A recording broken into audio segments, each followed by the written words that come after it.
Look, I know what you're thinking right now. Another fanboy trying to claim their favorite character could beat Goku. But before you click away, let me tell you something that's gonna blow your mind. What I discovered about Gear 5 Luffy's actual power level isn't just theory or wishful thinking. It's backed by concrete evidence that most fans completely miss. And by the end of this, you'll understand why even Goku himself would struggle against this rubber pirate. 3 months ago, I was just like you, Team Goku all the way. Ultra Instinct seemed unbeatable. Then Gear 5 dropped, and everything changed. Not just because of the flashy animation or the hype, but because of something far more terrifying that Oda buried in the details. Something that makes Luffy not just stronger than Goku, but potentially the most broken character in anime history. Here's the thing everyone gets wrong about this debate.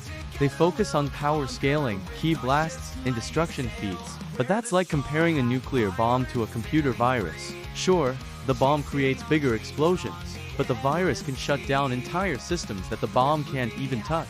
Gear 5 Luffy doesn't just hit harder than previous forms. He literally rewrites the rules of physics around him. And I'm not talking about some vague cartoon logic here. I'm talking about reality manipulation on a scale that would make even Zeno pause. When Luffy awakened his devil fruit, we learned something crucial that changes everything. The Gomu Gomu no Mi was never actually the Gomu Gomu no Mi. It was the Hito Hito no Mi, modeled Nika. The Sun God, a mythical zone fruit that the world government tried to hide for 800 years. But here's what they don't tell you in the manga explanations. Mythical zone awakenings don't just give you animal powers. They give you the mythological properties of whatever deity or creature you represent. Nika isn't just any sun god. He's the god of liberation, freedom, and joy. His power isn't bound by conventional strength measurements because it operates on conceptual levels. Let me break this down for you, because this is where it gets insane. Goku's power, no matter how massive, still operates within established universal laws. His ki follows energy conservation principles. His transformations have biological and spiritual limits. Even Ultra Instinct, as broken as it seems, is still bound by the concept of martial arts perfection and divine technique. But Gear 5 Luffy, he doesn't just break physics, he makes physics irrelevant. Remember when he grabbed lightning and used it like a weapon? That's not superhuman strength or speed. That's reality manipulation. Lightning doesn't work that way. You can't grab electricity and swing it around like a rope unless you are operating on a level that transcends normal physical laws. But it gets worse for Goku. The most terrifying aspect of Gear 5 isn't the rubber powers or the cartoon physics. It's the liberation aspect.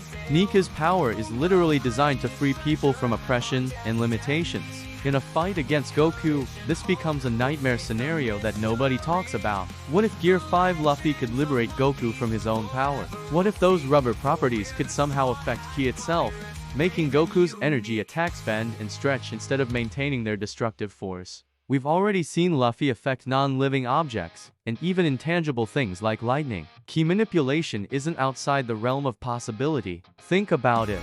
Goku's entire fighting style depends on energy control and martial arts precision. But what happens when your opponent can turn your own attacks into rubber? When the very concept of hard hitting becomes meaningless, because everything around them becomes bouncy and elastic. Here's another thing that keeps me up at night. Gear 5 Luffy's power seems to scale with his imagination and emotions. The more joyful and free he feels, the more reality bends to his will. That's not like normal power-ups where you hit a ceiling. That's exponential growth with potentially no upper limit.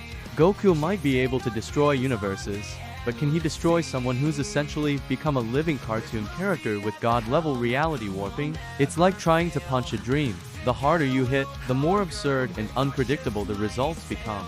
But let's talk about something even more controversial. Speed. Everyone assumes Goku is faster because of teleportation and light speed movement. But Gear 5 Luffy doesn't need to be faster in the traditional sense. When you can manipulate reality around you, distance and time become suggestions rather than absolute rules. We saw hints of this when Luffy was fighting Kaido. Space seemed to warp around his attacks. His punches came from impossible angles. That's not just creative animation. That's Oda showing us that Gear 5 operates on different spatial rules. What good is being faster than light if your opponent can make the space between you stretch like rubber? What good is teleportation if the destination point can be manipulated before you arrive? And here's the kicker that nobody wants to admit. Goku has limits. We've seen him get tired, run out of energy, and drop transformations.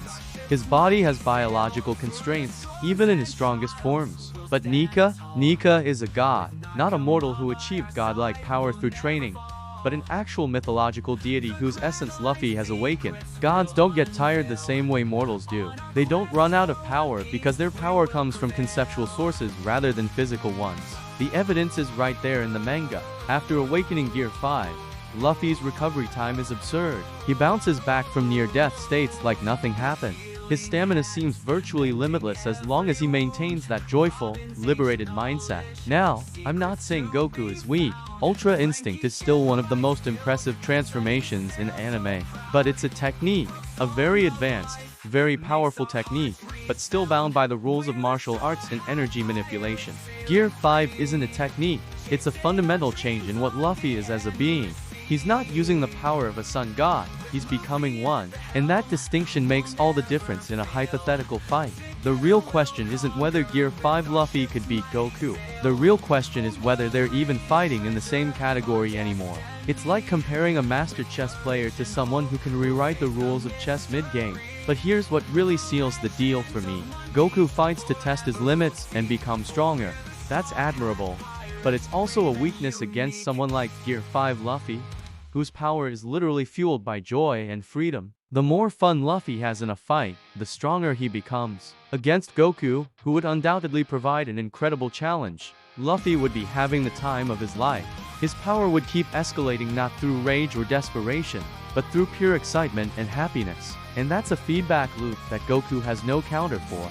How do you fight someone who gets stronger the more they enjoy fighting you? The truth is, Gear 5 Luffy represents something we've never seen before in anime. A character whose power scaling isn't bound by traditional logic or physical laws. He's not just strong, he's conceptually overpowered in ways that make conventional power comparisons meaningless. So yeah, I believe Gear 5 Luffy could easily beat Goku, not because he hits harder or moves faster, but because he's playing by completely different rules. And in a game where one player can change the rules at will, the outcome becomes pretty obvious. The question now is whether other anime creators will try to match this level of conceptual power, or if Luffy will remain in a tier of his own. Either way, the landscape of anime power scaling just got a lot more interesting.